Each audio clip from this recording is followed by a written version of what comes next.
Planning a wedding and feeling overwhelmed? Simply Eloped makes it easy.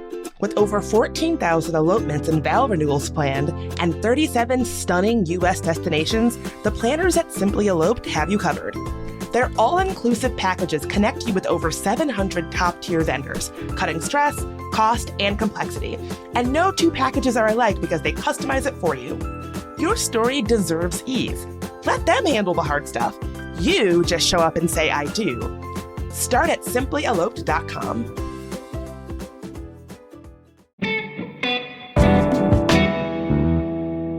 Today on CityCast DC. We already know Mayor Bowser is not running for another term, but Councilmember Anita Bonds and MPD Chief Pamela Smith also just announced their retirements, meaning a real shakeup is coming for the DC government. WAMU's Alex Koma explains what all of these resignations mean for the city and why the 2026 field is looking so crowded.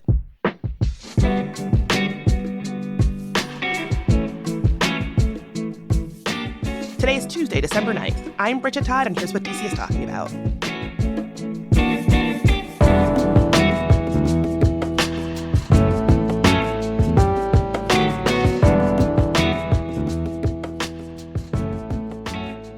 But first, it is day 2 of our year-end membership campaign, and we're inviting listeners to become CityCast DC neighbors. You can do that at membership.citycast.fm. And I'm here with my buddy, Julia, to talk about why this is so important. Julia, we've been making this show together for a long time, and truly, members is the glue that makes this show possible. Yeah, it's really cool. I cannot express enough how many cool ideas we get in our inbox from members. We get interviews about, you should talk about bike lanes. You should talk about row houses. You should talk about Porch Fest. And we've taken that to heart, and we've made episodes about that. And I feel like it also wouldn't be a membership drive for us without swag as like a thank you in addition to becoming a member. Bridget, can you tell them the cool tchotchke that they get if they become a member?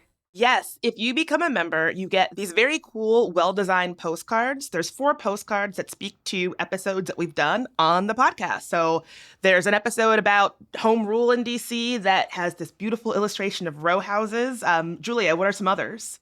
Yeah, there's one that has bike lanes on it. Obviously, we talked about bike lanes. There's one with the metro on it because we talked about brutalism. And there's also one of people singing and dancing on a porch because, like I said, we talked about Porch Fest, which honestly is like one of my favorite times of the year. But also the paintings of them look really cool. You get a pack of 4 of them.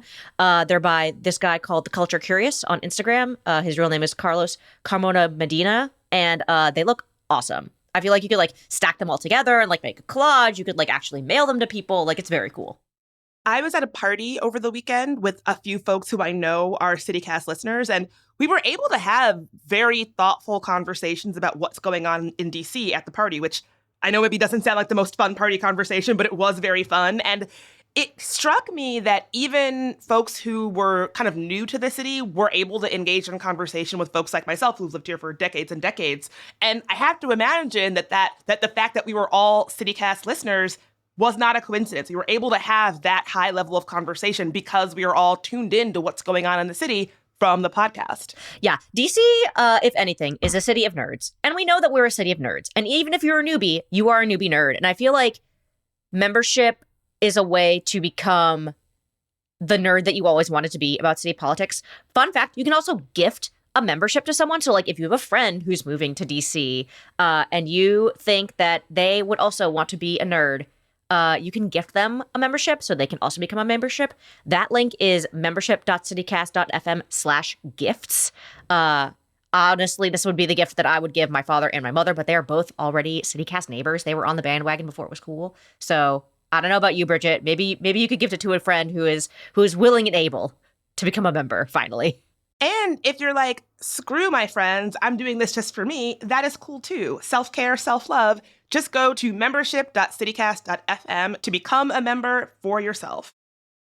Alex, thank you for being here. So over the weekend, news broke about Councilmember Anita Bonds retiring, and then on Monday morning, it was announced that MPD Chief Pamela Smith is also retiring at the end of the year. So I wanted to talk to you because it seems like so many people are leaving. The last time that you and I saw each other, we were talking about Muriel Bowser announcing that she was not running for re-election. What is going on?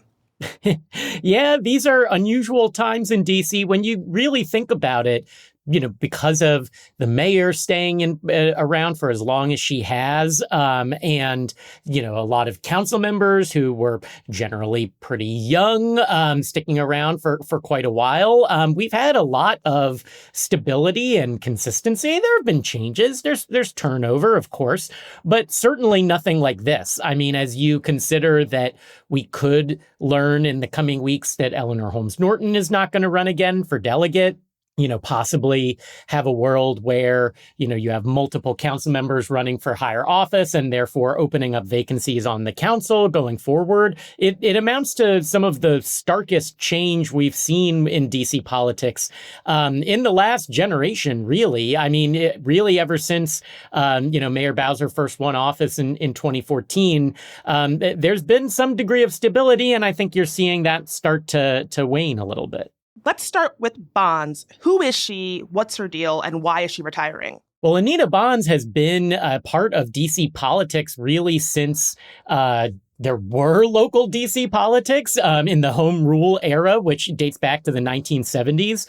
She helped Marion Barry run his very first race for school board and has kind of stuck around ever since then.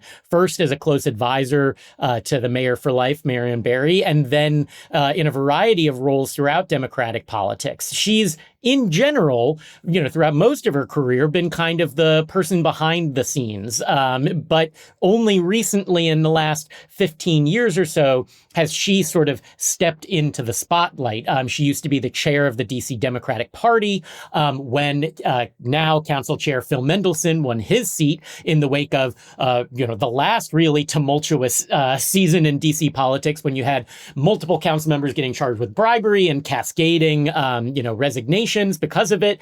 The DC Democratic Party, when there's a vacancy with these at-large seats held by Democrats, they just pick the person that's going to take the seat. And wouldn't you know, she's the head of the Democratic Party. They picked her. And she's held that seat ever since. And, she does not have what I would say is the highest opinion among, advocates of her time in office.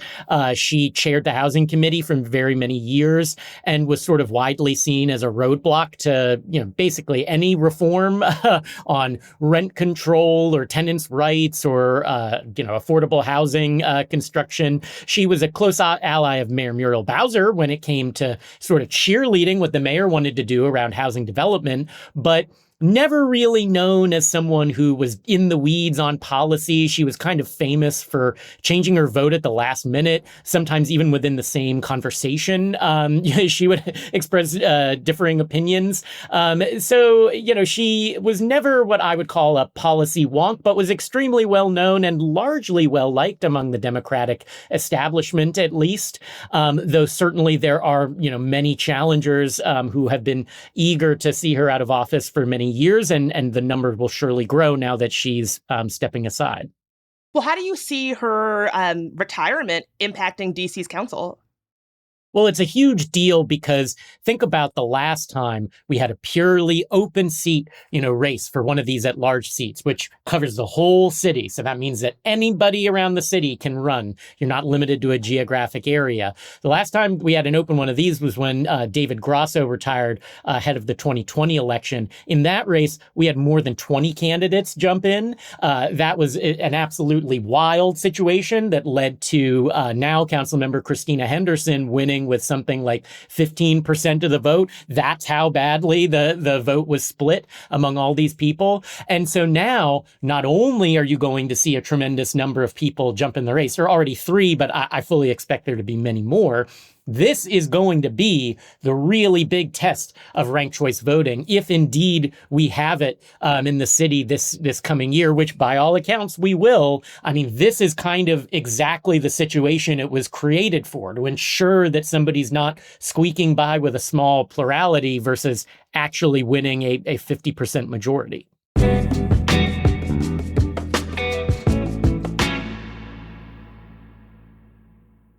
If you are still looking for a great gift to give to your family or your friends this holiday season, consider an Aura frame, which is the best way to stay connected with people you love.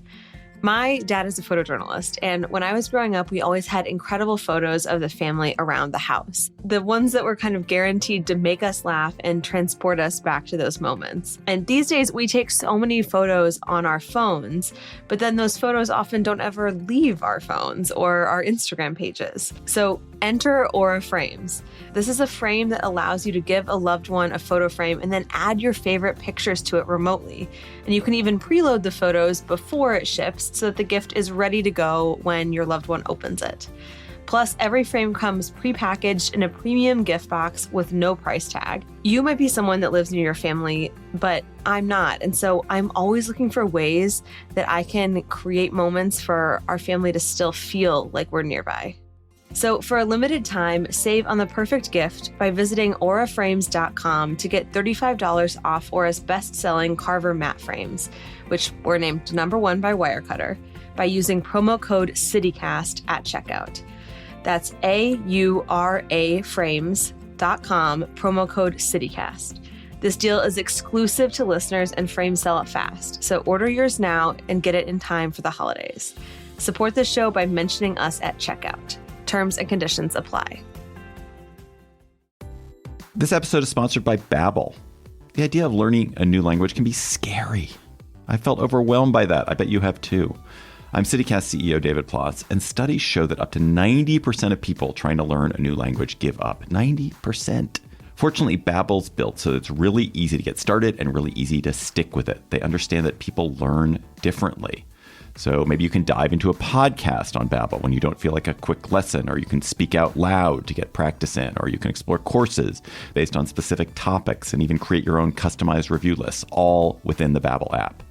Babbel has made learning a language all about small steps with real wins and progress you can actually track and feel. Bite-sized lessons that fit easily into your daily routine and are also easy to remember. Just 10 minutes a day is enough to start seeing real results. I've been learning Spanish with Babbel, and it's helped when I've traveled in Mexico, and it helps me eavesdrop on my son and my girlfriend when they speak Spanish to try to fool me. No más, mi corazón. However you learn best, by listening, speaking, reading, or writing, Babbel adapts to your style and keeps you motivated with personalized learning plans, real-time feedback, and progress tracking. And right now, here's a special limited time deal for CityCast listeners. Right now, get up to 55% off your Babbel subscription at babbel.com/citycast. Get up to 55% off at babbel.com/citycast. Spelled BABBEL.com/citycast. Rules and restrictions may apply. Okay, let's talk about somebody who's had a much briefer tenure, and that is MPD Chief Pamela Smith. I guess I'll say it's been a tumultuous tenureship. I bet I might know why, but do we have any sense of why she is retiring? Yeah, tumultuous is certainly a fair assessment. I mean, she has said, that the reason she's retiring is to spend more time with her family, that she's been basically, pedal to the metal on various law enforcement jobs for the better part of 30 years. And certainly all of that is true.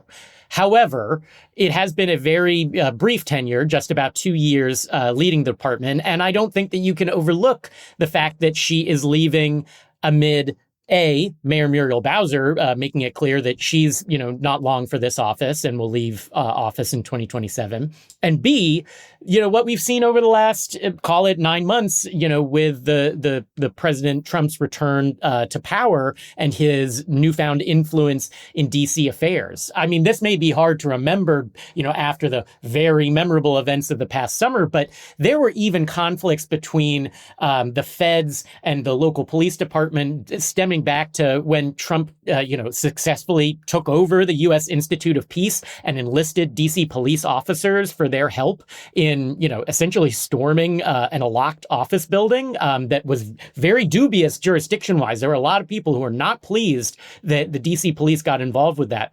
And that's kind of been the story of the latter half of Chief Pamela Smith's tenure, is this constant tension, with a president who's extremely interested in policing in the city.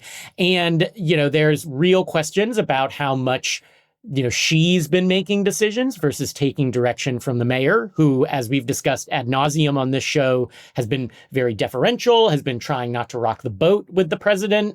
But there have been many times when it's felt like the chief and the mayor have not even been fully on the same page. You may remember over the summer at one point, the chief issued this directive to the department about, the new ways that they were allowed to coordinate with immigration enforcement officers.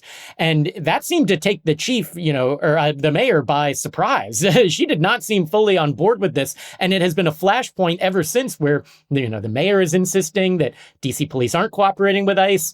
And we have people who take videos of them riding in cars together, riding alongside each other every time. I mean, maybe Pam Smith just didn't want to deal with that anymore. Maybe she was given a not so subtle suggestion that it would be best if she moved on from the mayor's people. We can't know as of yet, but it seems a safe bet that, President Trump is a huge reason why this is happening.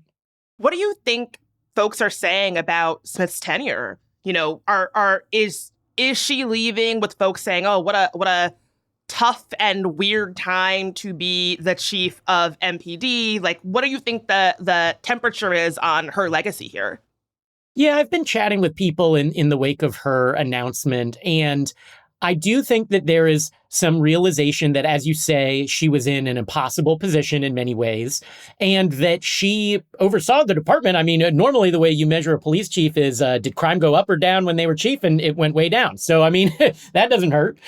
But I think a lot of people don't necessarily attribute that to her so much as, broader systemic trends in the city. And they look at the things that she was able to do and they don't come away especially impressed. I mean, certainly, there are questions about whether she could have been more transparent with how she handled her, cooperation with Trump. There are a lot of people who felt as if because she came from the U.S. Park Police, a federal agency, a lot of experience with the feds. A lot of people felt that she was always a little too cozy with the White House and with the various federal entities sent into the city, as exemplified by that U.S. Institute of Peace Institute. But there are even, broader concerns that had nothing to do with Trump. There were real questions about morale within the department based on her management style. There have been very real, gripes about things like her suddenly reassigning some very popular officers managing, youth affairs in the city, about, the union, as they have with many chiefs, but certainly with Pamela Smith, has clashed with many of her decisions. There are allegations that she ordered people to falsify crime stats and an ongoing investigation into that in Congress. Her tenure, to say it was rocky is maybe an understatement. And that leaves aside all of the community complaints, which are, again, not unique to Pamela Smith. But when you look at the questions over things like, why has the police department run away from its commitments to reform, even though she, for a time, served as the department's chief equity officer? Why did Pamela Smith order the department to rehire those two police officers involved in the death of Karan Hilton Brown after they were pardoned by President Trump? That is not something she needed to do. And it, I think really damaged relationships both inside and outside of the department. So to say that it was an imperfect 2 years is maybe the most delicate way I can put it. Okay, can we go through all the other folks who we know are not running again? There will definitely be a new mayor. There could be 5 or 6 new council members by early 2027, plus the race for delegate to Congress. We are in a...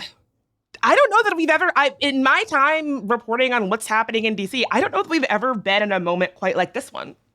Yeah, we were just talking about it in our newsroom, too. It's kind of head spinning to think about all the possibilities. But you're right.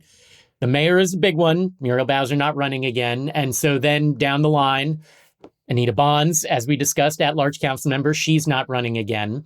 Ward 1 Councilmember Brianna Nadeau was kind of the first out of the gate in announcing that she wasn't running again. She's been in office for a long time as well, 3 terms. And then, it starts to get a little murkier what some of the possibilities might be. For instance, Ward 8 Councilmember Trayon White, He goes up for trial on federal bribery charges next year. That could be an instance where it has been chosen for him that he shan't be running again. Because if he is convicted or pleads guilty to a crime committed in office, he is ineligible to hold office. So real wild card there. Yeah, so that could prompt yet another special election in Ward 8. Then there's all of the what ifs and who knows about the various council members who are running for higher office. There are some council seats that are just up for re-election, as they would be like normal. Ward 3, Councilmember Matt Fruman's running again. Ward 5, Zachary Parker is running again. Council Chair Phil Mendelson is running again. That's pretty down the line. The bigger questions are with the people running for higher office. So Ward 4 Councilmember Janice Lewis-George has already announced for mayor. If she wins, that would prompt a special election to fill out the remainder of her term. At-large Councilmember Kenyon McDuffie has declared his interest and will almost certainly run for mayor. That is a very complex situation because he is an independent. There are very strange rules that require there to be at least 2 non-Democrats on the council at all times. So if he were to run in a Democratic primary, that would force him to resign, even before the June primary happens. And then the council would have to pick another independent to fill that seat. That would be a wild situation. Then you have Robert White, the at-large council member, and Ward 2 council member Brooke Pinto. They are both in the middle of their terms, and they're both running for the DC delegate seat. If either one of them win, then that would prompt a special election, probably not until 2027. So that one's a little further off, but there is a lot of chaos still to come with all this stuff. And as you sort of alluded to earlier, with ranked choice voting potentially rolling out in June, I mean, it does seem chaotic does seem to be the word. Yeah, depending on how you look at it, it's either the best of times or worst of times to be moving to a brand new voting system. Because, yes, I mean, with so many established politicians departing, there's nothing like a vacuum to invite more candidates into it. And so the proponents of this say this is the perfect time to be implementing ranked choice voting, where the idea is voters get to choose multiple candidates. As candidates are eliminated, in terms of the strength of their support, the second, third, fourth, even fifth place choices are reallocated to, the remaining candidates. And so that ensures that whoever wins can only win after they cross 50% of the vote with some combination of all of those, ranked choice votes, essentially. So in a really crowded race, that opens up more possibilities. Candidates are saying, I don't feel like I need to not run just because another similar candidate is already in the race. Voters have the chance to support both of us. There could be cross endorsements of similar candidates where they even raise money for each other, as we kind of saw in the New York City mayoral race. So it opens up possibilities, but also challenges. The elections board thinks that it will be ready for this new system, but you can't really know until you try. I mean, there's money in DC's budget to help the elections office educate voters, to prepare them and get them ready and do all the technical stuff, printing new ballots and making sure that they are, displaying things accurately on their website, giving people a chance to maybe try out ranked choice before they head to the polls. I mean, there's real concern about whether that's all going to go hunky-dory, raised by Anita Bonds, among others. And so for now, we're in a place where this is going to happen in time for June. But it would not surprise me if there's further discussions about whether the city is really ready for this between now and June.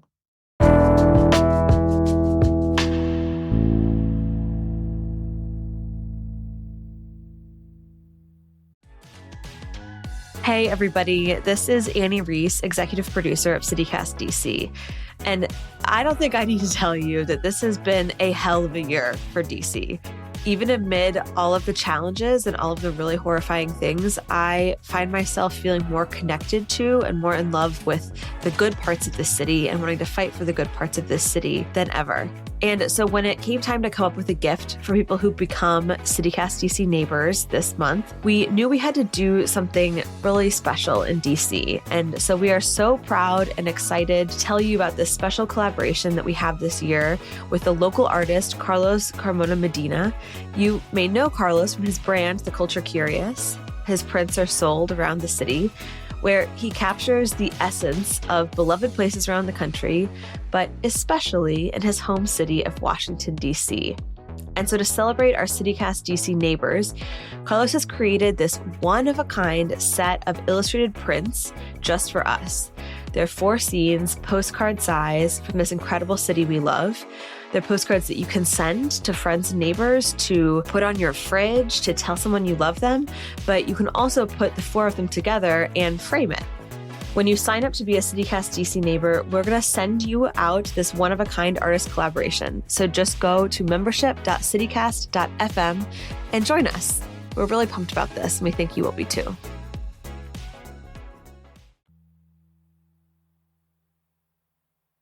Why do we so often see these at-large council members who are independent?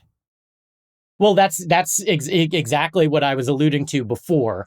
They're mostly not independents. It's this rule that was created at the time that the Home Rule Charter was being written all the way back in the 70s, where they looked at the political composition of the city, and a nervous Congress, which at the time had lots of Republicans in it, said, wait a minute, I don't think that this 90% Democratic city is ever going to elect a Republican. So let's put in this rule meant to guard against, quote unquote, one-party rule in the city, which says there always have to be 2 non-Democrats on the council. Now, that's at times resulted in Republicans winning. If you're old enough, then you can remember people like Carol Schwartz or David Catania being on the council as Republicans. But in recent years, basically what it means is that Democrats say, actually, I'm an independent when it comes time to run for an at-large seat. A great example of that being Kenyon McDuffie. He was a Democrat for many years representing Ward 5. He decided to try and run for Attorney General. It didn't work. He gets kicked off the ballot.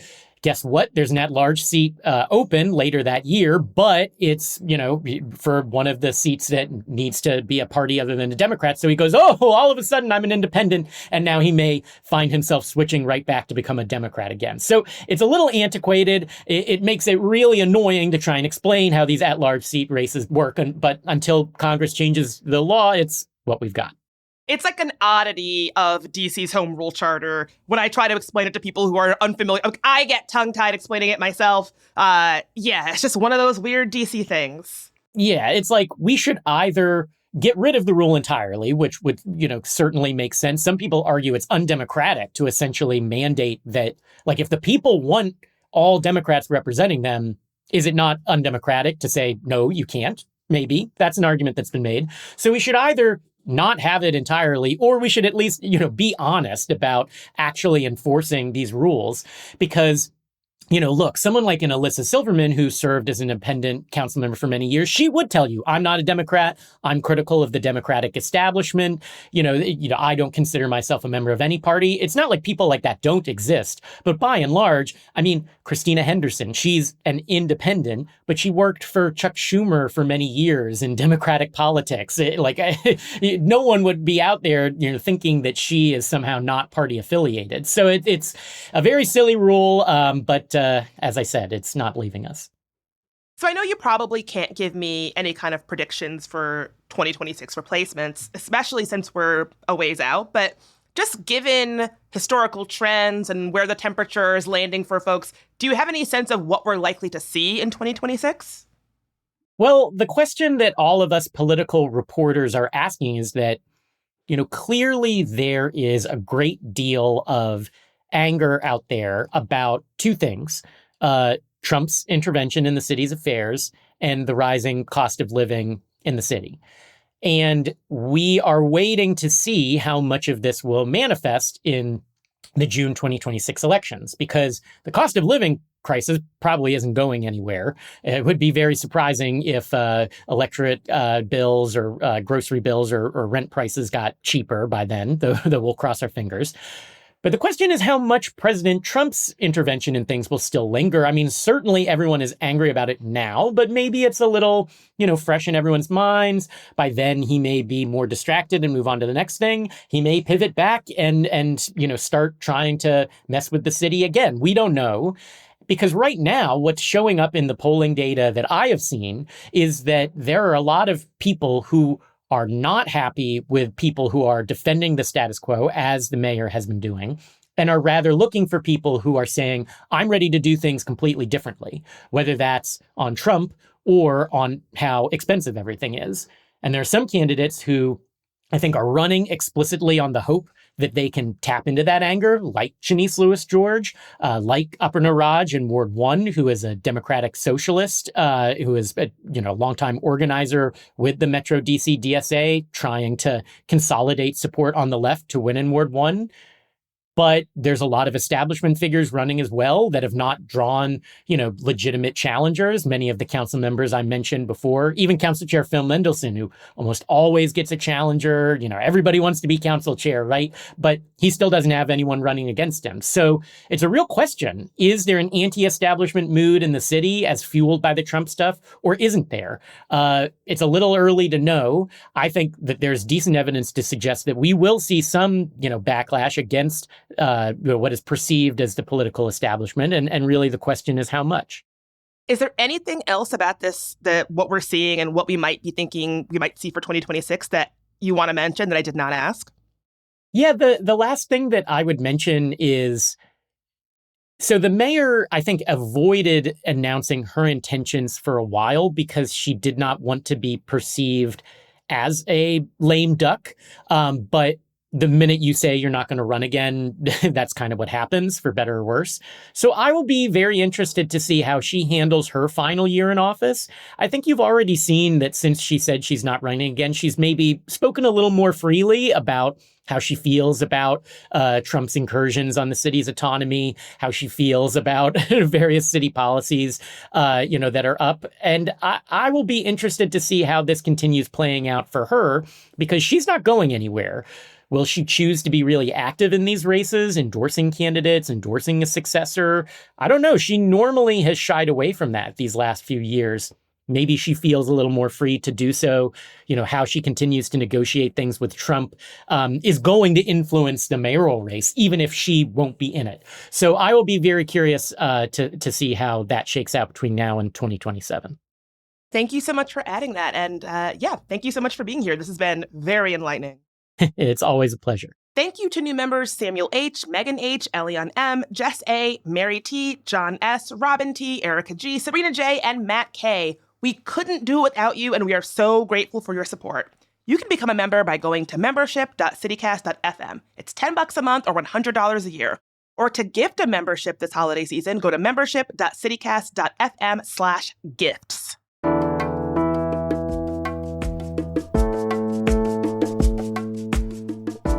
That is all for today here on CityCast DC. If you enjoyed the show, why not tell a friend, rate the show, leave us a review, and subscribe to our morning newsletter. We'll be back tomorrow morning with even more news from around the city. Talk to you then.